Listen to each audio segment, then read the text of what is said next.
Salut zusammen, hier der Remo, live aus dem Bibliothekenbunker. Und jetzt ist es eben so, Krigi hat gefragt, wie es eigentlich so mit Sekundärliteratur über Homer aussieht.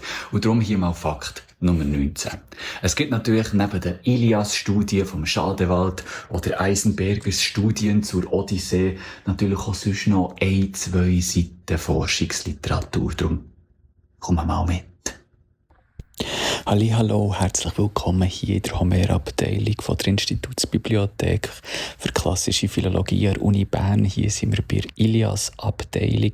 6 Tablar pro Büchergestell. Hier geht es langsam zur Odyssee über.